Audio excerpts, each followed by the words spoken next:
بستا په حق کې قبلېږي. او اجر یې څومره دی؟ نبی کریم صلی الله علیه وسلم فرمایلی دی من اعتکف یوما، څوک چې یو ورځ اعتکاف وکړي، یو ورځ ابتغاء وجه الله، خو نیت د الله رضا وي، او یو ورځ اعتکاف وکړو، جعل الله بینه و بین النار 3 خنادقا، نو الله د دې انسان او د جهنم د اور په منځ کې 3 خندقونه فاصله راولي، آړ راولي. دا د جهنم د اور نه دومره لري شي او د یو او د بل خندق په مابین کې فاصله مما ابعد مما بین الخافقین، د ځمکې نواله در اسمانه پورې زو څومره فاصله ده، د 2 خندقونو په مابین کې دومره فاصله ده. نو د یو ورځ په اعتکاف سره 3 خندق لري، نو د 10 ورځو په اعتکاف سره د 30 خندقونه به د جهنم د اور نه لري. نو څومره لوی فضیلت دی. مونږه هم پکار دادی چې د اعتکاف نیت وکړو. فقها فرمایي چې اعتکاف 3 قسمه دي، دا ضروری خبره ده. یو مسنون اعتکاف دی، یو نفلی اعتکاف دی، او یو واجب اعتکاف دی. نفلی اعتکاف دی ته وی کلم چې ته مسجد ته راننوځې، بس نیتو کې نویت الاعتکاف ما دمت فی هذا المسجد، سو پورې چې زه د مسجد کې زما د اعتکاف نیت دی، چې مظلم راننوځې اعتکاف نیت کوه، عصر راننوځې اعتکاف نیت کوه. دی نفلی اعتکاف د لپاره روزه ضروری نه ده.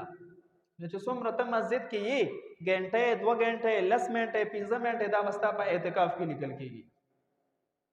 یو مسنون اعتکاف د چې د رمضان په میاشت کې په اخیری 10 کې چې کم کېږي، دکې ته مسنون اعتکاف وې. دی د لپاره روزه ضروری ده، د دې پابندیان زیاتې دي.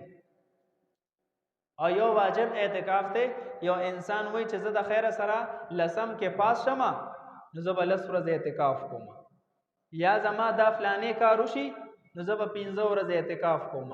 نظر ومني، نظر منت ومني، دا غې نه پس لازم شي. څونه ورځې چې منلي نو هغه به بیا خامخا د لپاره به روزه هم نیسي. په مسجد کې چې ورځې منلي شپې هم ورسره داخلي دي، نو عمره ورځې شپې به بیا وروسته د رمضان نه پس تېروي. نو ټول نیت وکړو. د اهل محله علما فرمایي چې دا اعتکاف ته دا سنت مؤکده علی الکفایه دی. او چرته په محله کې چند افراد کینه اعتکاف تا، نو د ټولو ذمہ فارغ شي، ټول د ګنا نه خلاص شو. او کو یو قسم اعتکافونه کو نو ټول اهل محله ګناهګار ده. دې ته کفایي حکم ویل کېږي. نو عزم کو ان شاء الله العزیز زمام نیت ته خو داسې څه مسلې د کاغه سبا نه بل ورځو پورې حل شو، نو ان شاء الله زه به هم کېنم. که مسلې حل نشو بیا خو مجبوري ده، بیا اعتکاف کې وتی نشم. او تاسو هم عزم وکئ کور کې زنانو ته هم خامخا هر کور کې د یو زنانه کینی. بعضې خلک دې ورځو کې دا مسله بیانوي چې وای زنانو اعتکاف په مسجد کې وي. داسې ګمراهي ده. ګورې ښه، د زنانو دپاره په خپل کور کې یو خاص کمره وټاکي، په هغې کې به اعتکاف کوي. مسجد کې د ښځې اعتکاف صحیح نه دی، دا ضروری ده. الله دې د عمل کولو توفیق را نصیب کړي. واخر دعوانا الحمد لله رب العالمین.